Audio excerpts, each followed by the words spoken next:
Hey, what's up, everybody? It's Dave Berman from DaveBermanCoaching.com and Laughter Gym After Report for the Daily Laughers Facebook group and YouTube channel. And from this session, we had some really nice observations emerge out of our 15 minutes of laughing, and the sharing involved some stories that had some really good takeaway lessons. And I won't go into all the details of the stories. I want to preserve the anonymity of the people who presented them, offered them. But I would like to share what these sort of takeaway lessons were.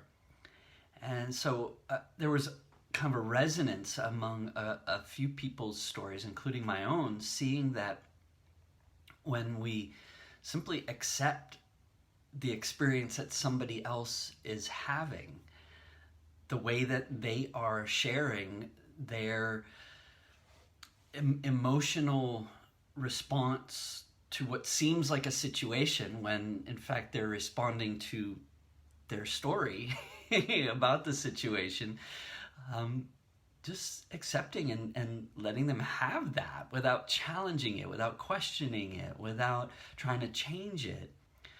This has a very positive effect on the relationship and the communication. And so that showed up in a few stories that we heard today, including one of my own with members of my family.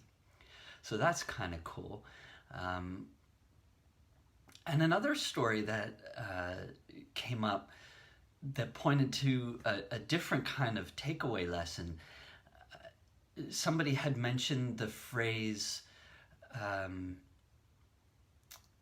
the mind makes meaning. And it's like when we notice an experience in our body, like, for example, a sensation that is in a particular part of our body. Well, it could mean this, it could mean that, it could mean something else, and we kind of create a story to explain what it means.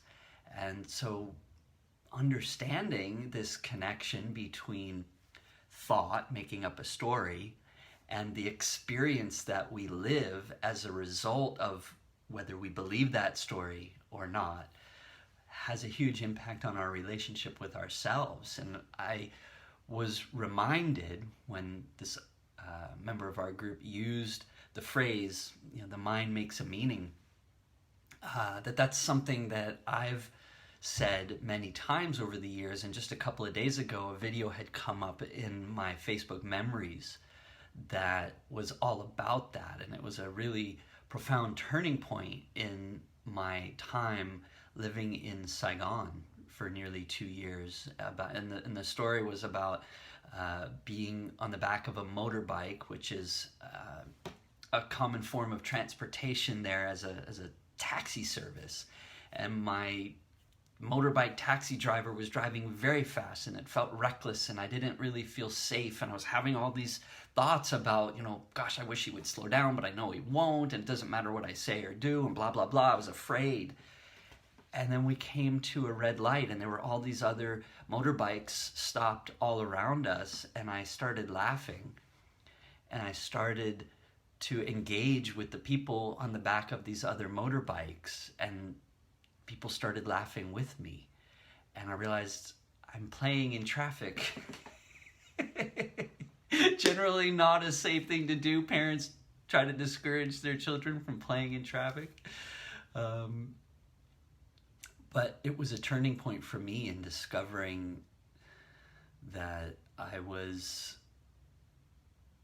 about to begin what became Urban Adventures in Playfulness. And I was starting to discover the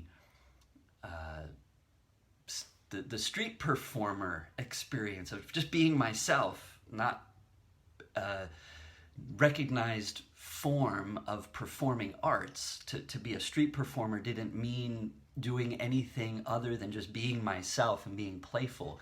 And that was an idea that had come to me before I went to Saigon about what it would be like if my inner Buddha were exposed. And I didn't know what it would mean or what form that would take, but there it was. And that was a turning point. And it led me to make a video a couple of years ago about this idea that sensations in the body only become emotions or feelings when the mind assigns a meaning. So that was lovely to have that come back up in our Laughter Gym discussion. We have these sessions twice a day. We laugh for 15 minutes and then we talk about what did we notice, what was new and different in our experience. If you'd like to be part of this with us, check out the Principles of Laughter program. That's how you can join up with us to laugh in the Laughter Gym and have access to tons and tons of videos and audios and writing in the library for the Principles of Laughter program. It's linked in the description or comments for this video. And I hope you'll join us soon. Thanks, everybody.